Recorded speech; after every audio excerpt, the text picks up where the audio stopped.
Good morning, friends. Myself Kedar Badeka, and today I'm taking a lecture of operation research. Right? So, uh, this is the lecture number 13.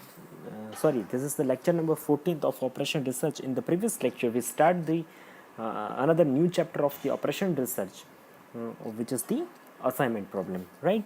So, in the previous lecture, we tried to understand the basics about the assignment problem and what is the difference between the transportation problem and assignment problem.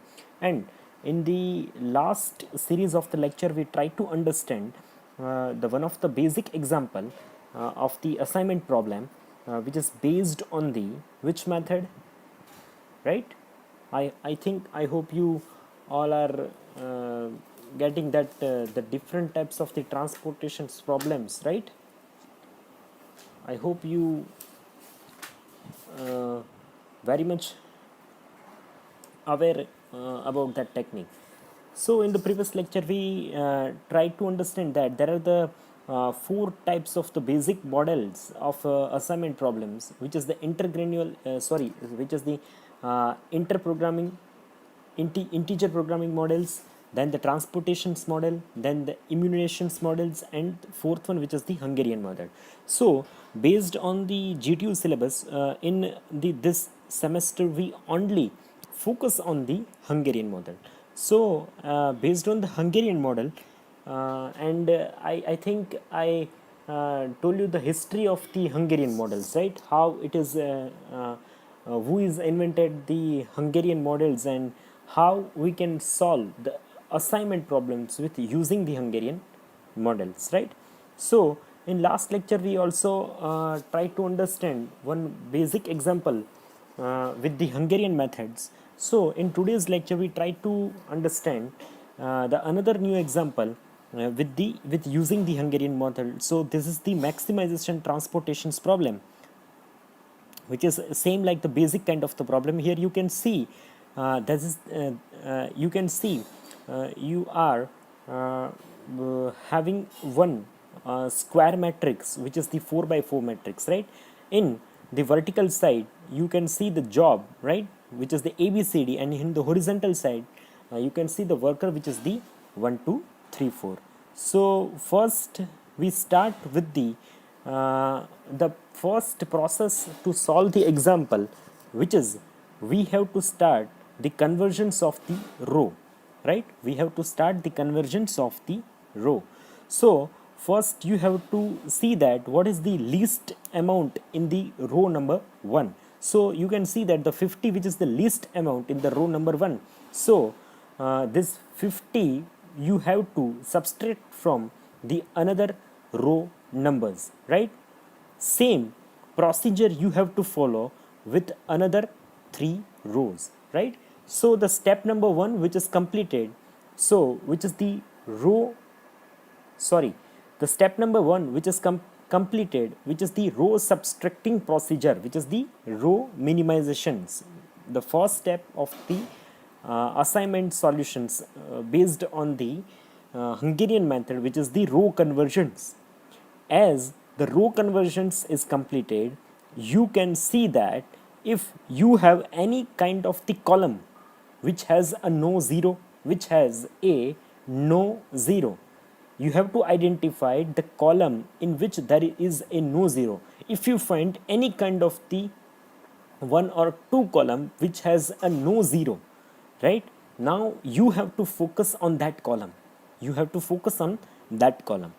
So here you can see that the column number 1 has a 2 0, column number 2 has a 1 0, column number 3, which is the C, has a no 0, right? Column number D has a 1 0. So only the column number C has a no 0. So the next step of to solve the assignment problem, which is the which is regarding, that is the row wise conversion, which is regarding the row wise conversion. So what how we can do the row wise conversion? So the rules which will be same, the rules which will be same, you have to identify the lowest amount of the that column. So here you can see that the 40, which is the lowest column, lowest number of that column number C. So you have to subtract the 40 from another that column numbers. So based on that, now you can get the row. You can complete the first two steps. The first, which is the row conversion, second, which is the column conversion. So here now you have a each and every row with the 0 and each and every column with the 0. Now the column crossing procedure will be start. Now for that, what you have to do, first you have to focus that in which column you have a maximum number of 0 and in which row you have a maximum number of 0. So based on that, here you can see that, so the column number 1 has a 2 0, column number 2 has a 1 0, column number 3 has a 1 0, column number 4 has a 1 0. Meanwhile, same, the row number 1 has a 1, row 2 has a 2, row 3 has a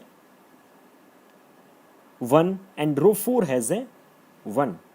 So based on that, you can see that the row number, so till that the procedure will be complete. So now you have to start the 0 allocations. You have to start the allocations of the 0.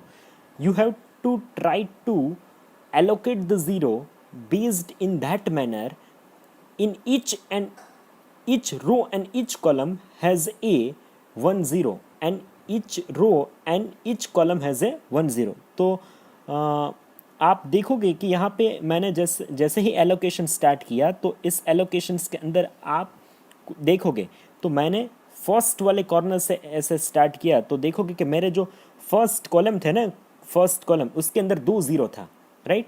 तो मैंने पहला 0 जो है उसको mark कर दिया 0, उस block को मैंने असाइन कर दिया, यानी मेरा अब रो नंबर 1 जो है वो यूटिलाइज हो चुका है और कॉलम नंबर 1 जो है यूटिलाइज हो चुका है। उसके अंदर जो भी 0 है ना, वो अब यूज़ नहीं कर सकते। फिर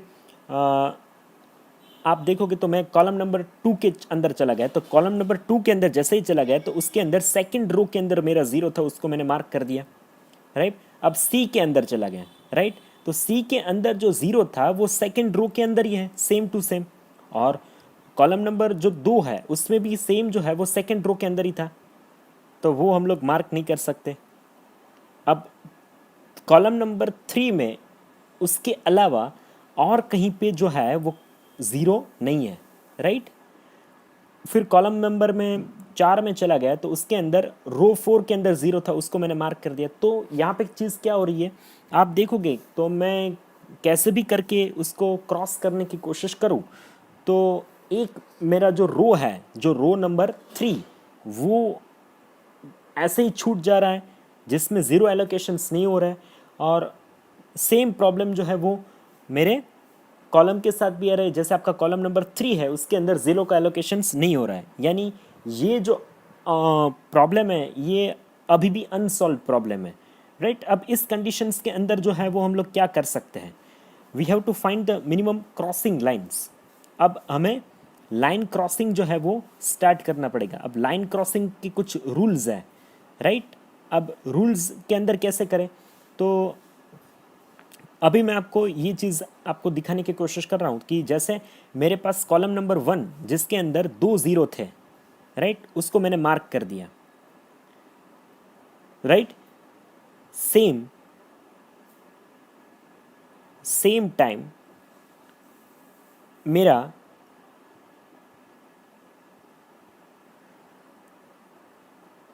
जो रो नंबर, जो मेरा दूसरा रो है उसके अंदर 2 0 थे, उसको मैंने मार्क कर दिया, राइट। अब सिमिलरली जो मेरा सेम रो नंबर 4 है उसके अंदर 1 0 है, तो उसको भी मैंने मार्क कर दिया। अब जहाँ पे इंटरसेक्ट हो रहे हैं ना, अब जहाँ पे हॉरिजॉन्टल लाइन और वर्टिकल लाइन जहाँ पे इंटरसेक्ट हो रहा है वहाँ पे जो है वो आपको एडिशन करना पड़ेगा, और जो भी एलिमेंट ऐसे छूट गए जिसके ऊपर जो है वो लाइन क्रॉसिंग नहीं हुआ है, राइट, उसके ऊपर जो है वो आपका सब्सट्रैक्शंस होगा। यानी आप देखोगे कि 20 20 10, 0 0 10, 30 20 30। इसमें से सबसे छोटा जो नंबर है वो कौन सा नंबर है? तो कि जिसके ऊपर लाइन नहीं घूमी है उसमें से सबसे छोटा नंबर है वो 10 है। तो 10 जहाँ पे जो हॉरिजॉन्टल और वर्टिकल लाइन जो इंटरसेक्ट हो रहा है ना, उस जगह पे आपको क्या करना पड़ेगा? उस जगह पे 10 को एडिशन करना पड़ेगा और बाकी की जगह से आपको सब्सट्रैक्शंस करना पड़ेगा। यानी आप देखोगे कि जहाँ पे 10 है, क्योंकि 10 जो छोटे सबसे छोटा नंबर था, जहाँ पे 10 है दोनों जगह पे अब 0 हो जाएगा, राइट। आप कॉलम नंबर जो 4 है आप देखोगे वहाँ पे दो, फर्स्ट रो में भी 10 है लास्ट में, और सेकंड रो में भी लास्ट में 10 है। तो वो जो है वो आपका अब क्रॉस हो जाएगा, राइट। अब वो जैसे ही क्रॉस हो जाएगा तो यहाँ पे आप देखोगे तो मैंने क्रॉस करने की, जो 10 थे उसके ऊपर मैंने क्रॉस करने की कोशिश की है, राइट। वो अब 0 हो गया। और जहाँ पे मेरा 70 था आप देखोगे कि कॉलम नंबर 1 और आपका रो लास्ट फोर्थ रो जहाँ पे इंटरसेक्ट हुआ था वहाँ पे 70 थे, 70 की जगह अब 80 हो गए, मैंने एडिशन कर दिया। तब उसके बाद मेरा फिर से एलोकेशन मुझे स्टार्ट करना पड़ेगा। अब मैं जैसे ही मैंने एलोकेशन स्टार्ट किया तो एलोकेशन में करने की कोशिश करूँगा, तो मुझे हर कॉलम और हर रो के अंदर जो है वो मुझे एक ज़ीरो चाहिए, राइट। अब जैसे ही मैंने एलोकेशन स्टार्ट किया तो फिर same problems we are facing with this table also. Still we are not getting the zero, right? अभी जो है वो हर एक कॉलम और हर एक रो के अंदर जो है हमें ज़ीरो नहीं मिल रहा है। तो फिर क्या करना पड़ेगा? फिर से लाइन क्रॉसिंग जो है वो स्टार्ट करना पड़ेगा। जैसे ही हम लोग लाइन क्रॉसिंग जो है वो स्टार्ट करेंगे तो उसके बाद आपको ऐसी लाइन को जो है क्रॉस करना है, ऐसी लाइन को जो है वो आपको क्रॉस करना है जिसके अंदर मैक्सिमम ज़ीरो है, जिसके अंदर जो है वो मैक्सिमम ज़ीरो होने चाहिए, राइट। और उसके अलावा जिस नंबर के अंदर, जिस सेल के ऊपर जो है वो लाइन क्रॉसिंग नहीं होगा, लाइन क्रॉसिंग नहीं होगा, वहाँ पे आपको क्या करना है? जहाँ पे इंटरसेक्ट होगी हॉरिजॉन्टल और वर्टिकल लाइन वहाँ पे आपको क्या करना है? एडिशन करना है। और जिस नंबर के ऊपर से लाइन जो है वो इंटरसेक्टिंग नहीं हो रहा है वहाँ पे आपको क्या करना है? वहाँ पे आपको जो है उसमें से जो बच गए उसमें से सबसे जो छोटा नंबर होगा उसको इंटरसेक्ट के पॉइंट के ऊपर एडिशन करना है, बाकी की जगह से माइनस करना है। अब आप जैसे ही करोगे तो आपको अब ये फिगर जो है वो ये जो टेबल है वो आपको लास्ट में मिलेगा।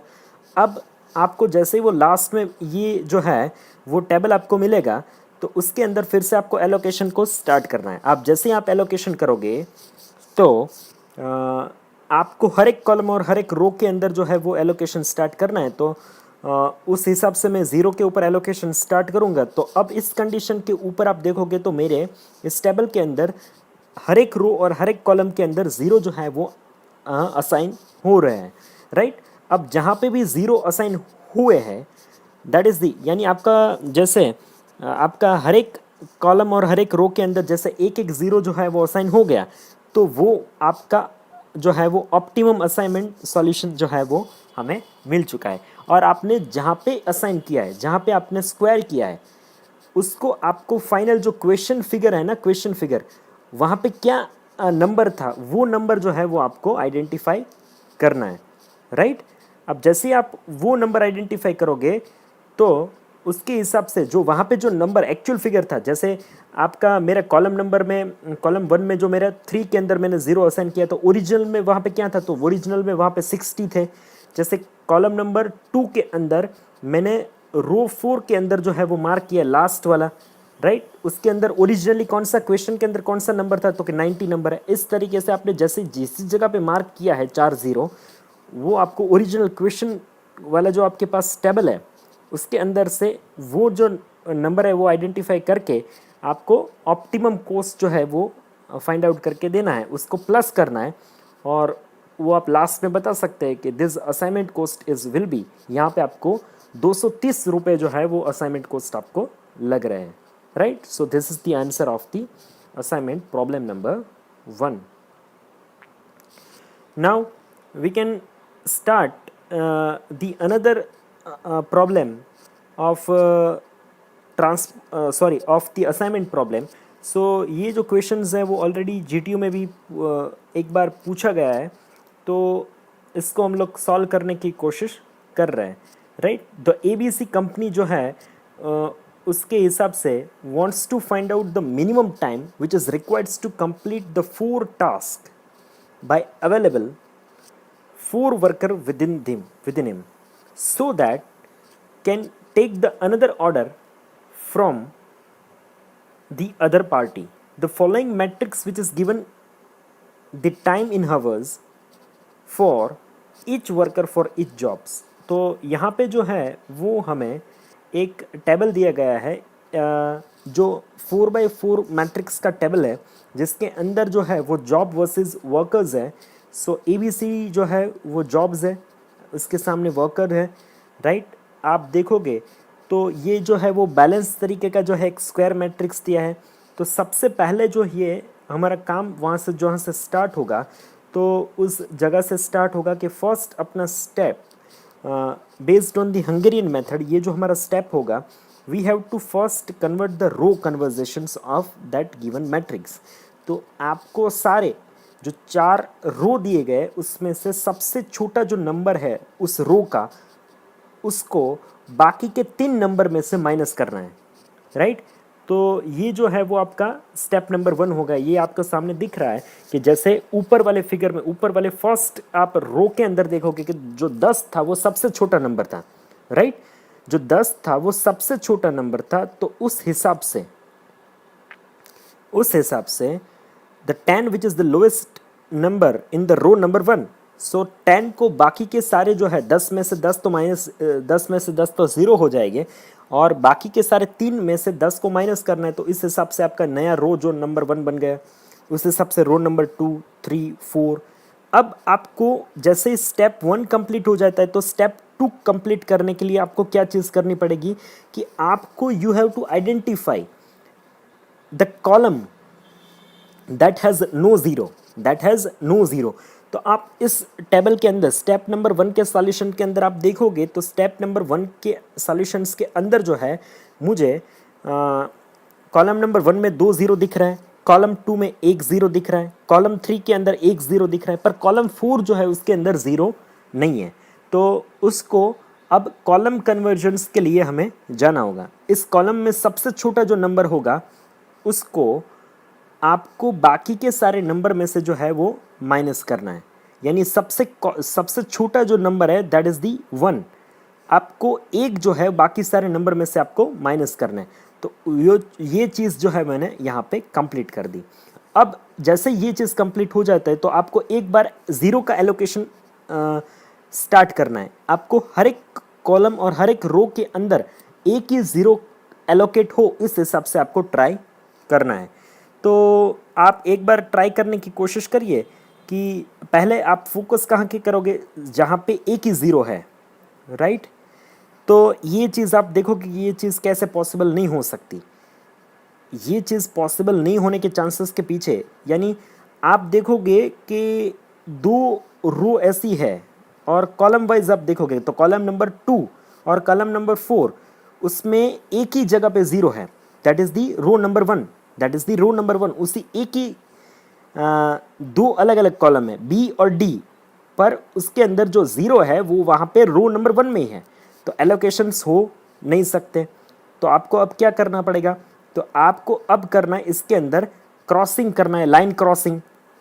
अब लाइन क्रॉसिंग कैसे करोगे, तो जिसके अंदर मैक्सिमम ज़ीरो है उसका एलोकेशंस आपको उस लाइन को क्रॉस करना है. तो मैंने सबसे पहले क्या किया यहाँ पे कि जो मेरा कॉलम नंबर 1 था उसको मैंने क्रॉस कर दिया, राइट? उसके अंदर 2 ज़ीरो थे, राइट?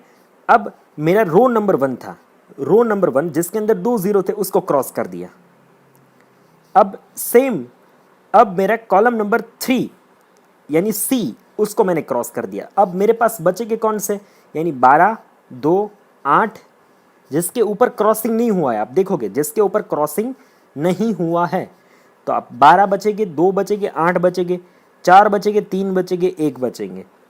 तो अब इंटरसेक्ट कहाँ पे हुआ, यानी आप देखोगे कि 14 नंबर जो है ना मेरा, जो टॉप वाला कॉर्नर है वहाँ पे वर्टिकल लाइन और हॉरिजॉन्टल लाइन जो है वो इंटरसेक्ट हुई थी। तो इस बचे हुए नंबर में से सबसे छोटा नंबर कौन सा है? 1। तो 14 के अंदर जो है वो 1 प्लस होगा और बाकी सारे नंबर के अंदर 1 जो है वो माइनस होगा। तो इस हिसाब से हम लोग नेक्स्ट प्रोसेस को स्टार्ट करने की कोशिश करेंगे। तो 14 के अंदर जो है वो मैं 1 प्लस करने की कोशिश करूँगा और लास्ट वाला 1 जो है उसको अंदर मैं माइनस करने की कोशिश करूँगा। तो आप देखोगे कि एक की जगह जो है वो मेरा अब 0 हो चुका है और 14 की जगह पे मेरा 15 हो चुका है। अब फिर से मुझे 0 का एलोकेशन जो है वो स्टार्ट करना पड़ेगा। तो अब आप देखोगे तो आपको 0 एलोकेट करना है, तो आप 0 कहाँ से एलोकेट करोगे? तो जिसके अंदर एक ही 0 है वहाँ पहले से हमने स्टार्ट कर दी। कॉलम नंबर सी के अंदर जो है एक ही 0 है, तो मैंने उसको मार्क कर दिया, यानी अब मेरा कॉलम 3 और रो 2 जो है वो ऑक्यूपाई हो चुका है, राइट। फिर मेरा कॉलम नंबर बी, उसके अंदर टॉप के अंदर जो है मेरा 0 था फर्स्ट सेल के अंदर, तो उसको मैंने 0 मार्क कर दिया। यानी अब मेरा रो 1 और रो 2 कंप्लीट हो चुका है। अब रो 3 के लिए मुझे कहाँ पे जाना पड़ेगा? यानी अब चीज़ क्या हो चुकी है कि मेरे कॉलम 2 और 3 ख़त्म हो चुके हैं और उस हिसाब से मेरा जो है वो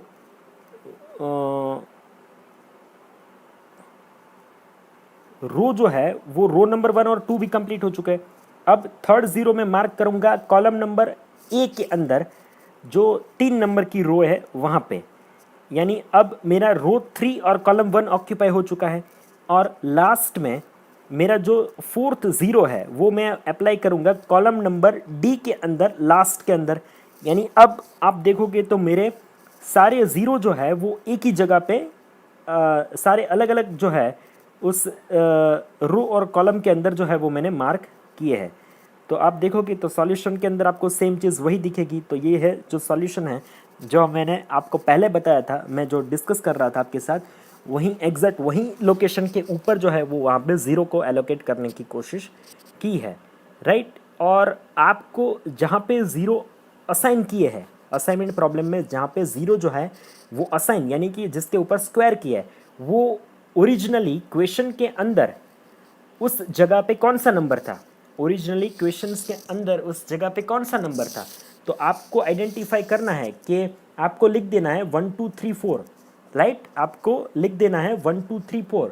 तो 1 के अंदर आपने कहाँ पे किया? तो बी के अंदर। 2 के अंदर आपने कहाँ पे किया? सी के अंदर। 3 के अंदर आपने कहाँ पे किया? ए। और 4 के अंदर आपने डी। तो 1B में क्या चीज़ थी? तो कि 1B में आपको वहाँ पे आगे जाके देखना पड़ेगा क्वेश्चन के अंदर। 2C में क्या था वो देखना पड़ेगा। 3A में क्या था वो देखना पड़ेगा। 4D में क्या था वो देखना पड़ेगा। यानी आपका ओरिजिनल वहाँ से नंबर पता चलेगा, उसके हिसाब से आपका जो है वो ऑप्टिमम कॉस्ट जो है असाइनमेंट कॉस्ट वो 48 रुपीज़ जो है वो आइडेंटिफाई हो जाएगा। वो that is the answer of your questions, right. So ये दूसरा एग्जाम्पल आज हमने कोशिश की है कि मैं आपको ये सिखा पाऊँ, राइट। और एग्जाम्पल, एक एग्जाम्पल को कोशिश करने की सॉल्व करने की कोशिश कर रहे हैं। सो ये आपके सामने अभी स्क्रीन के ऊपर जो है वो एक एग्जाम्पल दिख रहा है। यानी ये जो है वो 5x5 मैट्रिक्स है, राइट। ये जो मैट्रिक्स है वो 5x5 मैट्रिक्स है। इस मैट्रिक्स को हमें सॉल्व करने की कोशिश करना है, यानी बैलेंस मैट्रिक्स है। तो सबसे पहला जो स्टेप हो जाएगा हमारा, वो स्टेप क्या होगा? First we have to start the row wise convergence.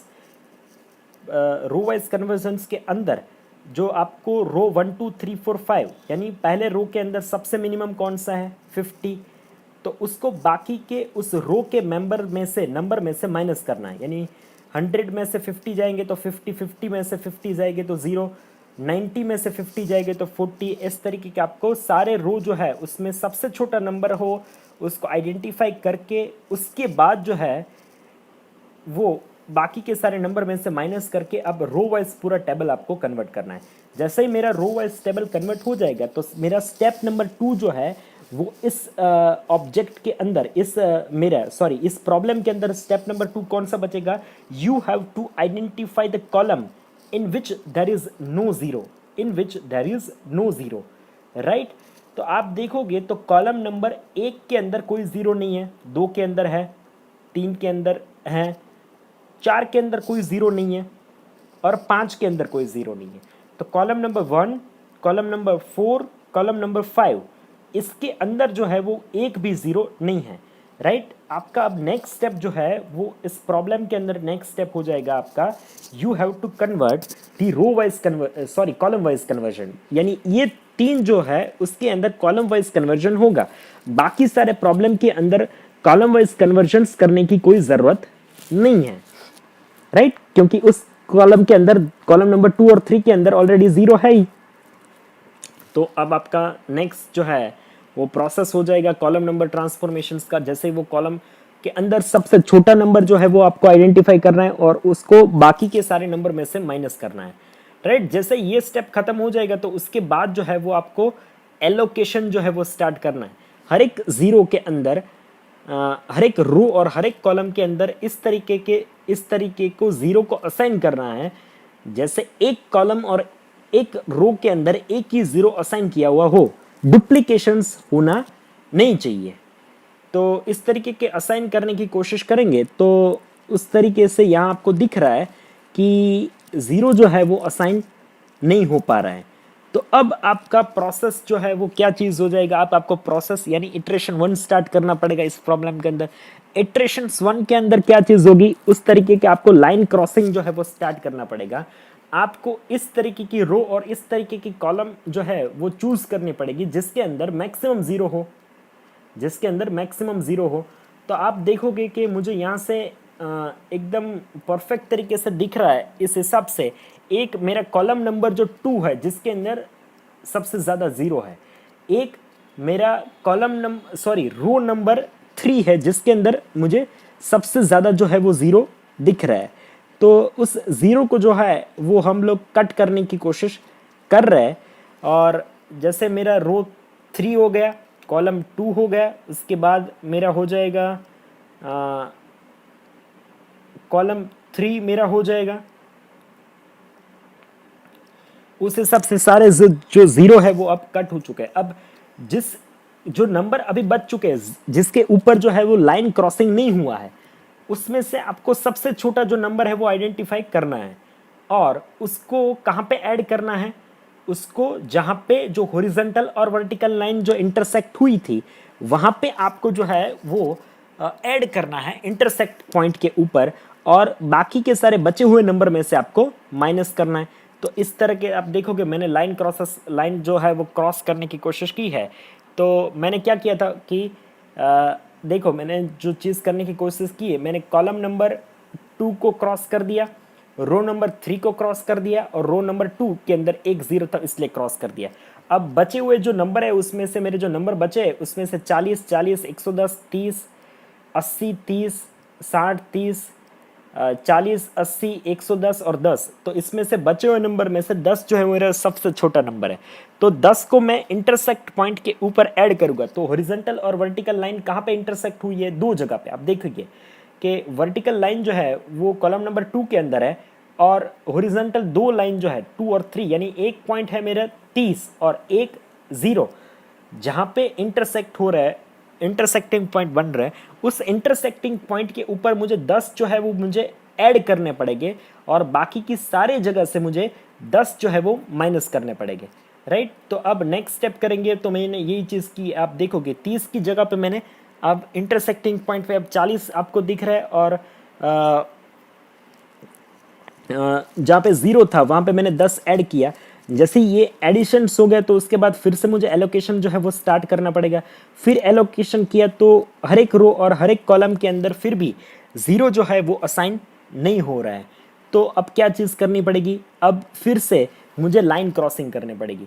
तो जैसे मैंने लाइन क्रॉसिंग प्रोसेस स्टार्ट करूँगा तो मुझे देखना पड़ेगा कि सबसे जैसे भी हो इस तरीके से मिनिमम लाइन को यूज़ करके मैक्सिमम 0 को कवर करना है, राइट। रूल्स क्या है, लाइन आपको कम सिलेक्ट करनी है, कम से कम लाइन जो है वो यूज़ करनी है और कम से कम लाइन यूज़ करके सारे 0 को कवर कैसे हो जाए उस तरीके को उसको मार्क करना है, उसको क्रॉस करना है। तो मेरा कॉलम नंबर 2 जिसके अंदर 3 जीरो थे उसको मैंने क्रॉस कर दिया।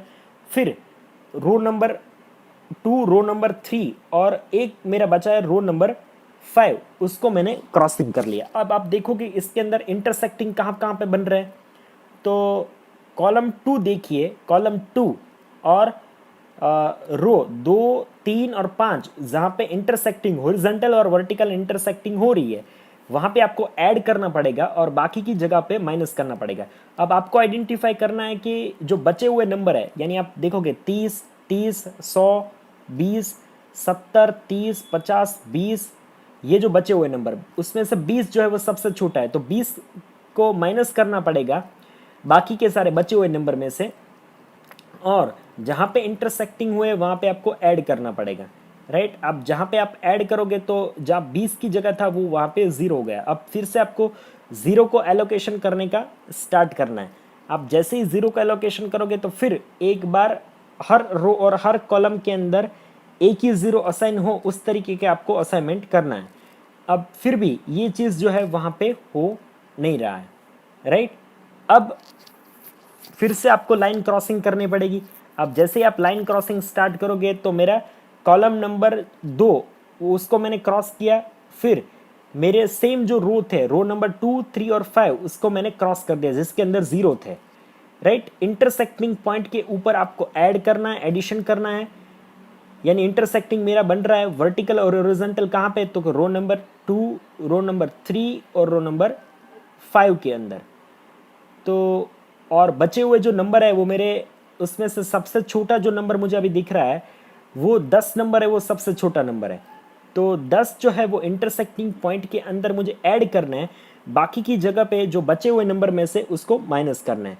तो जैसे ही वो चीज़ मैं स्टार्ट करूँगा तो यहाँ पे आपको दिखेंगे कि उस चीज़ को मैंने फॉलो करने की कोशिश की। अब मेरे फिर से 0 को एलोकेशन करने का स्टार्ट किया। जैसे ही मैं 0 एलोकेशन स्टार्ट कर रहा हूँ तो अब सारे रो और सारे कॉलम के अंदर जो है वो मुझे 0 जो है वो असाइन हो रहा है। So this is your optimum solutions. अब आपको 1, 2, 3, 4, 5 इतना लिख देना है। अब देखोगे कि 1 के अंदर आपने कहाँ पे रोमन के अंदर एलोकेशन किया 0, 1, 2 के अंदर 3, 3 के अंदर 4, 4 के अंदर 2, 5 के अंदर 5। यानी ये जहाँ पे एलोकेशंस हुआ वो ओरिजिनली जो आपका जो क्वेश्चंस था उसके अंदर ये कौन से नंबर थे जहाँ पे 0 एलोकेशंस हुआ है उसको आपको लिख देना है और उसको प्लस करना है सबको।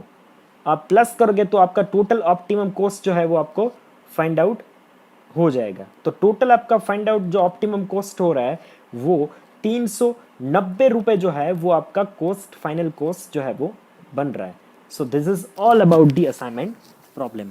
सो आज के लेक्चर के अंदर हमने 3 एग्जाम्पल जो है वो सॉल्व करने की कोशिश की है। यही 3 एग्जाम्पल जो है वो आपको घर पे एक बार अपने खुद से ट्राई करने की कोशिश करनी है। आप जैसे ही प्रैक्टिस करोगे तो आपको डेफिनेटली समझ में आ जाएगा। फिर भी अगर किसी को प्रॉब्लम हो रहा है कि ये चीज़ समझ में नहीं आ रही है, कैसे लाइन क्रॉसिंग करते हैं वो चीज़ समझ में नहीं आ रही है, तो फिर हम लोग इसी प्रॉब्लम को जो है वो कर फिर से कोशिश करेंगे। मैं ऐसा हो अगर ज़्यादा स्टूडेंट को ऐसा दिक्कत आ रही है तो फिर मैं एक बार फिर को आपको बुक में से सॉल्व करके कोशिश करूँगा, या फिर हम लोग ऐसा कर सकते हैं कि मैं एक लेक्चर है वो गूगल मीट से सेम टाइम आपको लेने की कोशिश करूँगा, जिससे अगर आप मेरे सामने मैं आपको सॉल्व करते करते जो एग्जाम्पल पढ़ाने की कोशिश करूँगा तो वो ज़्यादा इफेक्टिव हो जाएगा। पर अगर ये चीज़ तभी करनी है अगर आपको समझ में नहीं आ रहा है, राइट। तो समझ में आ रहा है तो कोई बात नहीं है, आपको सिर्फ यूट्यूब पे जाके कमेंट सेक्शंस में अपना एनरोलमेंट नंबर लिख देना है। अगर किसी को समझ में नहीं आ रहा है तो फिर आपको यूट्यूब के कमेंट सेक्शंस में जाके ये चीज़ आपको लिख देनी है, need more practice with online lectures, right. Need more practice with the online lecture. तो फिर मैं कल का लेक्चर है वो मीट से लेने की कोशिश करूंगा और आपको एट ए टाइम में कैसे कैसे उसको लाइन क्रॉसिंग कर रहा हूँ वो आपको वहाँ पे सिखाने की कोशिश करूंगा। Please give your suggestions, give your inputs in the YouTube comment sections, right. So this is all about the assignment problem. So